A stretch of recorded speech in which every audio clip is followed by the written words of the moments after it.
COMEX educational trust जो है एक नॉट फॉर प्रॉफिट ऑर्गेनाइजेशन है। अब नॉट फॉर प्रॉफिट ऑर्गेनाइजेशन और जिसकी कोई फंडिंग सोर्स ना लेती हो वो किसी से, we don't take donations from anyone. तो हमारा सारी सस्टेनेबिलिटी ऑफ द ऑर्गेनाइजेशन जो है वो कॉस्ट को मिनिमाइज करने पे होती है। तो कॉस्ट मिनिमाइज करने का जो सबसे मेजर ओवरहेड है इस वक्त वो इलेक्ट्रिसिटी का। इनफैक्ट हमारे पास ऑलरेडी एक प्रोजेक्ट मौजूद था पहले से, हम 50% सोलर पे थे। वेंडर सिलेक्शन का एक बड़ा स्पेसिफिक क्राइटेरिया है हमारा। पहले तो ये जाहिर बात है जिस पार्टी ने पहले हमारे यहाँ एक इंस्टॉल किया था प्रोजेक्ट, हमने उसको कांटेक्ट करना है। लेकिन एक खास अमाउंट का अगर प्रोजेक्ट होता है तो उससे ऊपर हमें टेंडर देना होता है। टेंडर का एक पूरा प्रोसेस है हमारा, और उस प्रोसेस के तहत anybody can apply for it. Public tender होता है वो, और उसके बाद फिर एक पूरी क्राइटेरिया वेंडर का हमारा, जो हमारे ऑडिटर्स हैं उनकी गाइडलाइंस के तहत वो क्राइटेरिया इस्टेब्लिश हुआ हुआ है। और उसमें फिर आप टेक्निकल एरिया देखते हैं, टेक्निकल एक्सपर्टीज़ देख रहे होते हैं, आप उनकी बैक एंड सपोर्ट देख रहे होते हैं।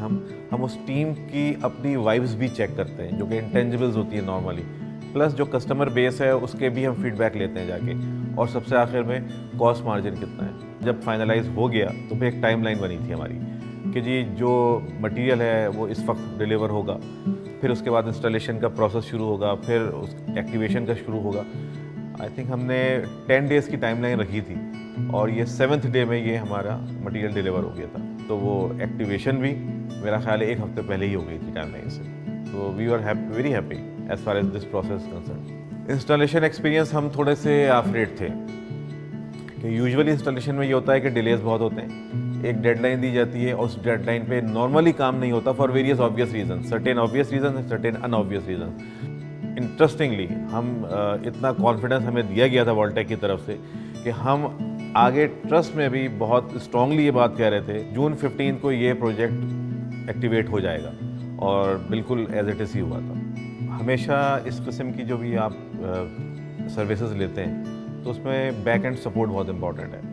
और जब ये अगर आप इसको देखें कॉमेक्स कॉलेज को, तो कॉमेक्स कॉलेज तो हमारा तो ऑपरेशन ही उस टाइम पे होता है जब मैक्सिमम प्रोडक्शन हो रही होती है, और हमें अगर वो प्रोडक्शन उस वक्त यूटिलाइज ना कर पाएँ किसी भी टेक्निकल फॉल्ट की वजह से, तो that system becomes useless and it becomes costly for us.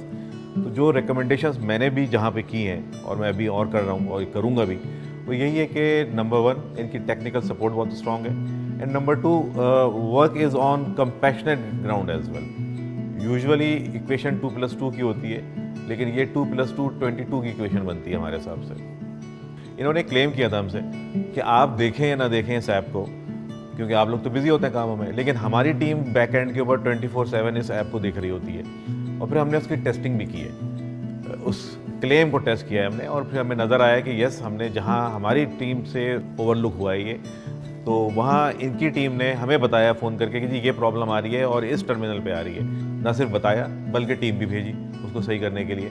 So that was a very good experience है। प्लस ये कि अगर जो हमारा ऑलरेडी एक लगा हुआ है यूनिट और ये दूसरा यूनिट है, so we are in a very good position to compare the production of the 2 units.